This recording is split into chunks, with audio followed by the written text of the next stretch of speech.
Bon dia, jo em dic Raimon Jo em dic Júlia. i formem part de la companyia Femut i venim a parlar de l'espectacle Clam. Clam el vam començar a pensar el 2021, era? O inicis de 2022. Tant la Júlia amb mi com la Júlia amb l'Àfrica com jo amb l'Àfrica havíem treballat juntes en diferents projectes i vam dir, ostres, doncs ens entenem per separat, anem a fer alguna cosa juntes. Nosaltres fem porters acrobàtics, equilibris acrobàtics. Jo sóc portor, la Júlia és portora i l'Àfrica és àgil, és volant. Llavors, eren tres cossos que ens donaven moltes possibilitats, una amistat que ens unia i vam dir, escolta, anem a provar a veure què surt d'aquí. Llavors vam començar a treballar.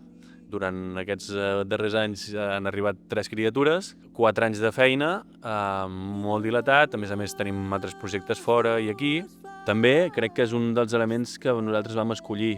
Teníem clar que volíem fer un espectacle senzill, teníem ganes que aquest espectacle parlés de la llibertat, que poguéssim jugar i fent una oda o una celebració posant valor a la vida senzilla.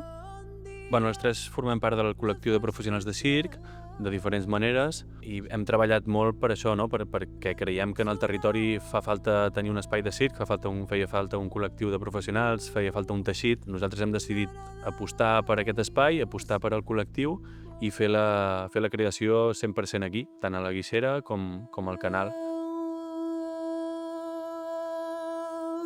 Ens agrada molt aquest vincle directe amb les persones. El nostre ofici és el circ, que té molt a veure amb la vida nòmada, i també perquè hi creiem. Ens agrada venir i conèixer el conserge, conèixer la persona que neteja la nau, conèixer els altres artistes que entrenen aquí.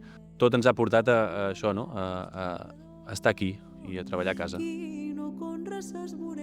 Clam hi ha com les disciplines de circ principals, que són els porters acrobàtics i la perxa, que aquestes eren com les dues disciplines que volem aprofundir, treballar i buscar el nostre llenguatge en aquestes disciplines. I després hi ha un punt també molt fort, que és amb les danses i la cultura popular, i hem com unit, no? La dansa amb la que és la cultura popular, i ens hem inspirat molt també, per exemple, en els gegants, o en els balls gegants, o en els balls de plaça, i les acrobàcies i la nostra disciplina de circ. Tot ha voltat sobre allò popular i allò que pot passar a la plaça, però també el joc i també el circ. Per això treballem amb cercle, perquè ens dona aquesta comunitat, reivindiquem el joc analògic, el joc de la paraula, el joc dels pals, el joc d'embrutir-se. Al final el circ és jugar. El joc fa que ens connectem els uns amb els altres. I llavors ja des d'aquí, a la plaça, al cercle, tothom es veu, tothom està al mateix nivell, nosaltres també.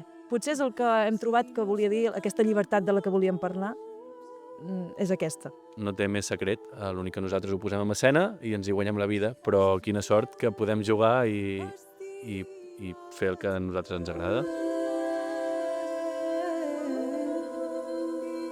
Us esperem al Sismògraf 2026.